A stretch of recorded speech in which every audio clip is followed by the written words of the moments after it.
You know, I can't figure out if it actually looks like I'm turning blue in the face with this lipstick or if I actually like, you know, the semi-purple feel going on here. Anyway.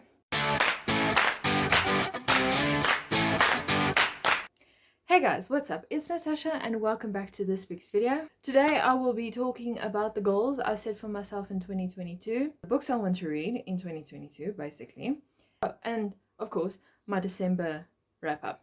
Anyway, before we get started, please remember to like and subscribe to the video. If you want to be notified once my videos are uploaded, please click the notification button next to the subscribe button. And without any further ado, let's get on with the video. Before I delve into the books and series I want to read for 2022 as well as my goals for 2022, let me first tell you what I read in December. The first book I read was Die Verdwijning van Billy Katz, also The Disappearance of Billy Katz, for those of you who don't speak Afrikaans. This is basically just about the story about a detective and her team discovers mummified feet at the botanical gardens in Johannesburg, and she has to find out where these feet come from.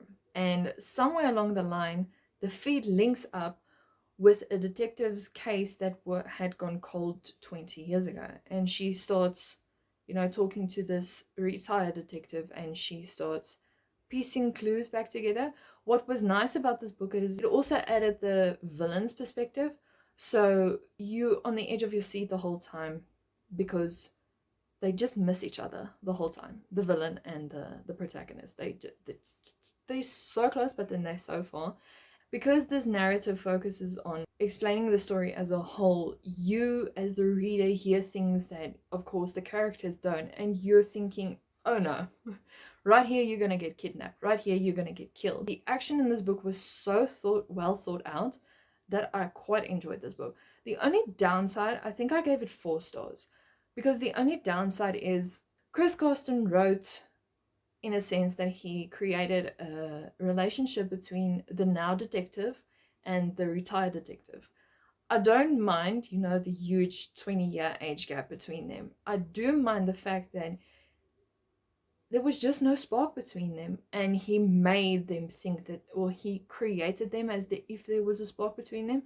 So at the end they got together, but it was just like, okay, so you're together, what now? Kind of thing. It wasn't that, oh, I wish they were together. I wish they would just, you know, take each other in each other's arms, take one in each other's arms and then just kiss each other. There was no such thing. The story basically just revolved around the crime scene or the crime. But 4 stars. I gave it 4 stars. It was quite a nice read. The second book I read was Guild by Raven Kennedy.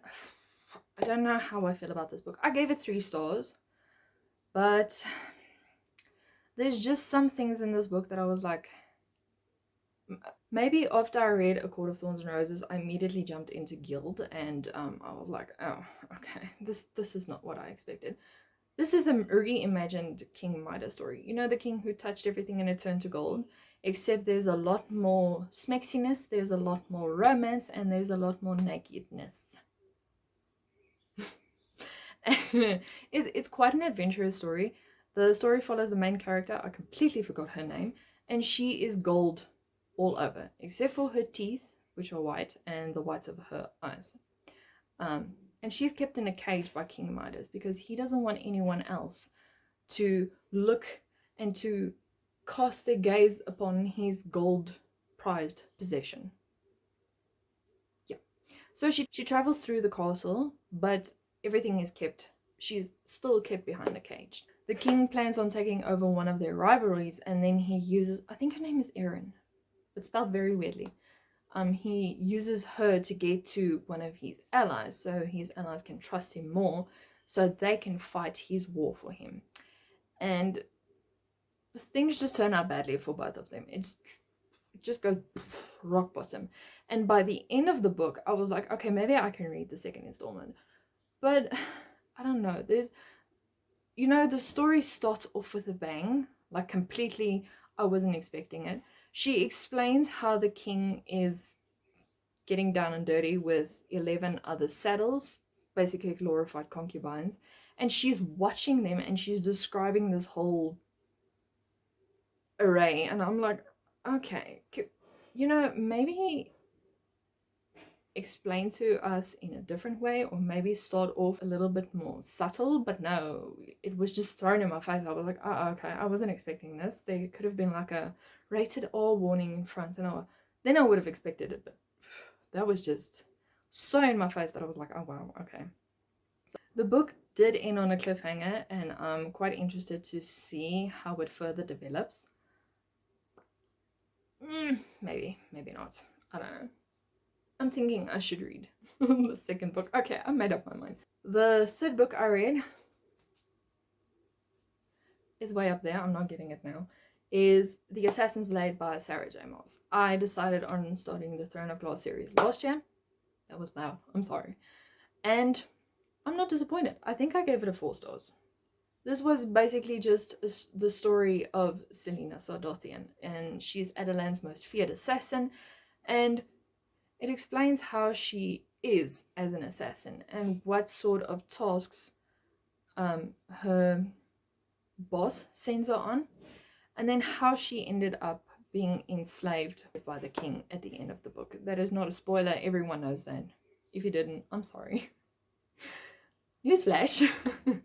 She gets captured. I'm not going to say how. And then the fourth book I read was, of course, Throne of Glass. This follows the story of Selena Sardothian after she has been at, I'm going to butcher this name, in Dovia. It's a slave camp where you mine salt, basically for the king.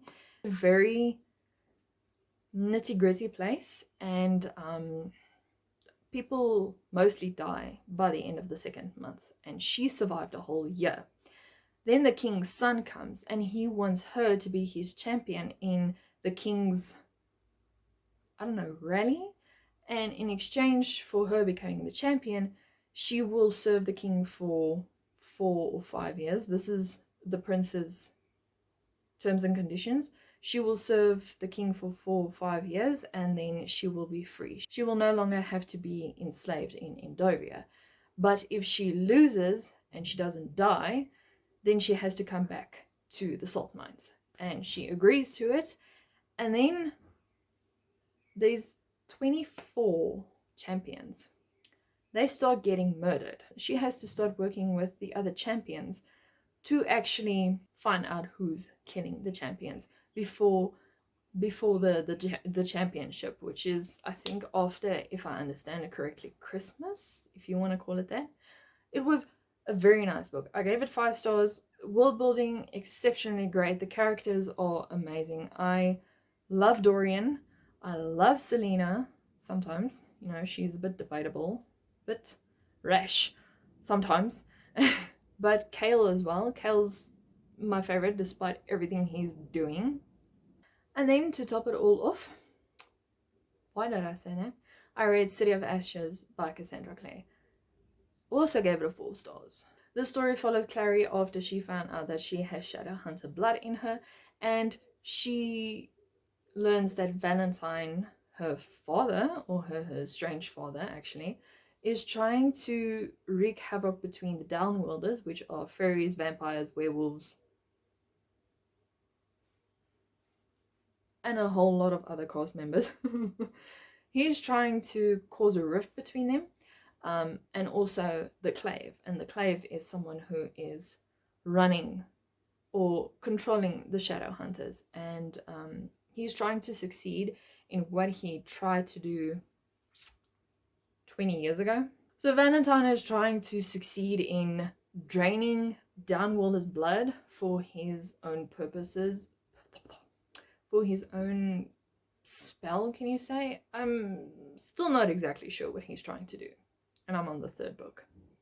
All I know is he's trying to just cause a big rift between the Clave and the members of the Clave and just Downworlders, and it's very confusing.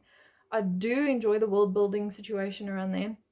I do not enjoy Clary's impulsiveness, because it gets worse. And I was just like, I'm not enjoying this at all. But I'm pushing through because I'm not DNFing these books again, because I actually quite enjoy the books. It's just Clary is she's giving me headaches. That's my wrap up for December. Now let's get on to the goals. My reading goal for this year is to read 50 books in total. Last year I managed to read 37. I did aim to read 15, and then the more I read, the more I realized I have to bump up my goal. So this year I'm aiming to finish a lot of series, and the first series is The Mortal Instruments by Cassandra Clare. I already started with the first 3 books. I'm currently on The City of Glass, and I'm finding it difficult to read mainly because Clare is Clare in the 3rd book. She is very annoying to me. But yeah, we will leave it at that. Second series I'm aiming to finish is the Throne of Glass series. I absolutely adore Sarah J. Maas. Even though I've only read her A Court of Thorns and Roses series, I love her writing style. It's just the fantasy she brings, the world building, the characters, you know, you fall in love with them so quickly. Besides Nesta, I really struggle to like Nesta, but that's my personal opinion. So Throne of Glass is definitely one of the series that I am aiming to finish this year, and I know I'm going to finish it because chef's kiss. This series is just amazing, beyond amazing.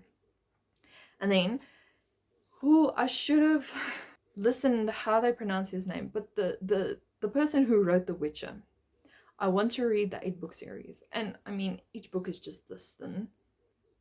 I say this thin, but you know, it takes quite a while to read through all the books. So the Witcher series I am dying to read. I finished the Netflix show on Sunday, and I thought, wow, this is just an amazing show. And then they mentioned the books. I was like, maybe I should start reading that because, you know, it intrigues me. I'm sure, what's his name, Jaskier isn't going to be as great as he is in the books because, you know, sometimes Bard's visual representation are much better in movies or shows than they are in books, but ow, we shall see. The other series I am dying to finish, and I have been aiming to finish it since I was 14, is The Women of the Other World series by Kelly Armstrong. I stan Kelly Armstrong, and I will always stan her. Her writing style is just amazing. Her world building is out of this world. That made no sense, but you guys get what I mean. It's just an amazing, it's amazing books to read when you are interested in werewolves, interested in vampires. There's witches, there's shamans. Oh yeah, and shapeshifters. There's demons involved. So, black magic I think is also introduced in it. She knows what she writes about because I can see she does a lot of research in her books, and it shows, and it's just so amazing. I learned everything that I wanted to with werewolves and stuff from her. Or I believe everything she writes. I'm sure she twisted in her own folklores or her own tales and such, but overall, I believe if you want to describe a werewolf to me, it's not a Twilight werewolf, it's Kelly Armstrong's werewolf. And if you want to describe vampires to me, it is also Kelly Armstrong's vampires. Also, you know, the Vampire Diaries and that. But overall, Kelly Armstrong all the way. And her series, which is, I think, over 30 books. Yeah. And still gaining momentum. The other series I am dying to finish, but also not. But I really want to finish it this year because it's been on my TBR list for about 3-4 years, is the Aragon series. I read Aragon, I read Eldest, and then I stopped at Brazinga because Aragon's cousin is just so annoying to me because he only focuses his quests on his fiance, and I'm like, you have a cousin that is currently going into battle with a dragon, a battle he doesn't even know of, and you're like, my fiance. Like, I get some people are like that, I understand, but he just got too much. Like, there's this meme that says, do you ever read a multiple POV book, and then when it comes to that part of the character, you're just like, eh. What is your purpose in the story anyway, besides moping? Because I'm pretty sure most of the time when those POVs come up and the people don't like the characters because they're moping most of the time. Of course, the other book I also want to read from Christopher Paolini is To Sleep in a Sea of Stars. I've heard mixed reviews about this book, but because my favorite genre has and always will be dystopian novels, sci-fi novels, and fantasy novels. You know, I don't read a lot of historical fiction, but some of them are interesting. So, but most of the time you will find me going for sci-fi, fantasy, or dystopian novels. So I believe I will enjoy To Sleep in a Sea of Stars, hopefully, because it's a very thick book.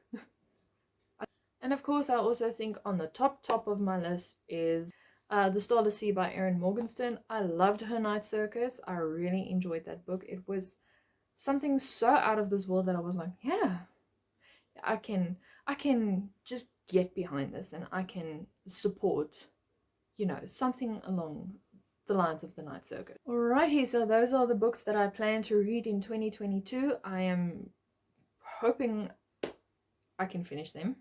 There's a lot, as you know. We shall see how things go. I'm thinking of starting a reading journal, but I also don't want to. So I don't know. Anyway, I hope you guys enjoyed this video. If you did, please remember to like the video. And if you want, please subscribe. If you want more content on books and not me ranting for 15 hours straight, please follow my social media accounts listed down below. And also let me know your goals for 2022. If you have any reading goals, if you have any personal growth goals, whatever it is, let me down below. And I will see you guys in the next video. Bye.